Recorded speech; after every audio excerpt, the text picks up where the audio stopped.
The story of Zeno, a shift in perspective. In 300 BC, a prosperous trader named Zeno lived in Cyprus. During a journey from Phoenicia to Piraeus, his ship sank, taking all of his cargo with it.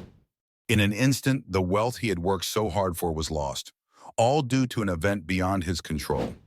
Imagine being in Zeno's shoes. How would you respond if everything you had built was wiped out by the forces of nature? Would you be angry or saddened, feeling as if life had betrayed you? Most of us would likely react this way, but not Zeno.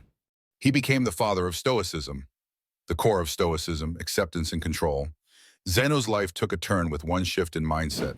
Stoicism's core is about accepting life as it is and remaining indifferent to things beyond our control. After studying philosophers like Socrates, Zeno founded and taught Stoicism, which emphasizes that while we can't control what happens to us, we can control how we respond to it. Instead of mourning his lost goods, Zeno maintained his calm and composure, choosing to remain neutral to the misfortune. Stoicism beyond emotional restraint. Today, many associate Stoics with being unshakable, people who don't indulge in extreme emotions like rage or anxiety. However, Stoicism is more than just emotional restraint. It's a way of understanding and engaging with the world. It teaches us how to process negative emotions and turn them into something that gives us perspective. Perspective is key, and everyone experiences life differently, shaping their own views and responses. Philosophy for all, the Stoic belief in equality. The Stoics shared their philosophy publicly because they believed everyone could benefit from it. They argued that wisdom and virtue are for all people, regardless of status. This openness allowed everyone, from slaves to emperors, to embrace Stoic thought. Notable Stoics include Epictetus, who was once a slave, Seneca, a statesman, and Marcus Aurelius, a Roman emperor. The Stoic rejection of inequality. The Stoics were also pioneers in promoting equality, even advocating for women's right to study philosophy. Musonius Rufus, a teacher of Epictetus, argued that women, like men, have a natural desire for virtue and should be allowed to study philosophy. Even in a time when it wasn't widely accepted, Stoicism welcomed women into its fold. Embracing life's challenges, the wisdom of Stoicism. Why do so many people embrace Stoicism today? In a world of unpredictability, our emotions often get in the way. We don't just feel sad because bad things happen, but because they happen unexpectedly. Take rain, for instance. It's useful, but if you're caught without an umbrella, it's inconvenient. Yet we don't cry when it rains because we know it's inevitable. Stoicism teaches us to expect misfortune and accept that bad things will happen. By preparing ourselves mentally for hardship, we reduce the emotional impact when it comes. The power of voluntary discomfort. One Stoic practice, voluntary discomfort, encourages us to embrace discomfort as a way to build resilience and gratitude.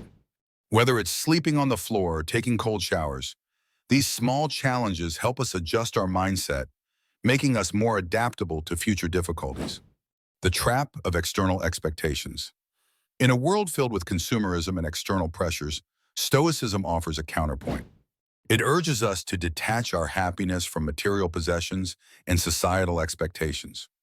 We often try to fill emotional gaps with external things, fancy cars, homes, or even relationships, but these things can fail us. Stoicism teaches us to find contentment within ourselves, valuing our internal worth rather than external acquisitions. As Seneca wrote, learning to live with less will create space in your life for the things that truly matter. Focusing on what we can control. Stoicism also teaches us to focus on what we can control. The key principle here is the dichotomy of control, recognizing the difference between what's in our power to change and what isn't. By focusing on our reactions and actions, we can find peace regardless of external circumstances. This idea is echoed by Viktor Frankl, who wrote, "Between stimulus and response, there is a space. In that space is our power to choose our response." Judging success by effort, not outcome.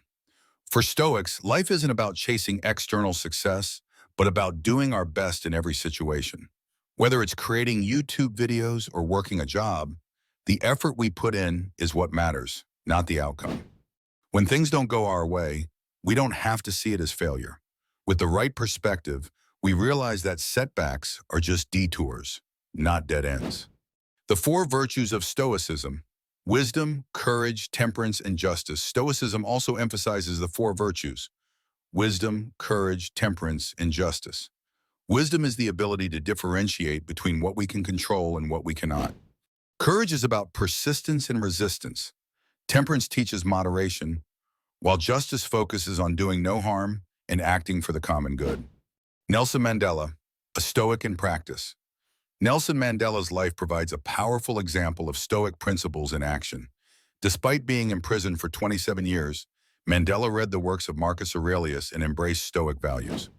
When he became president of South Africa, instead of seeking revenge, he focused on unity and reconciliation, teaching his country to move forward, leaving the past behind.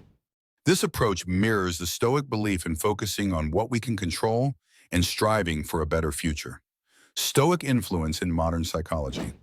In modern psychology, Stoicism's influence lives on in therapies like rational emotive behavioral therapy, REBT, and logotherapy. REBT helps individuals challenge negative thought patterns, while logotherapy focuses on finding purpose even in difficult times. Both practices align with Stoic principles of rethinking our reactions and finding meaning in all experiences, rewiring our thoughts for a better life.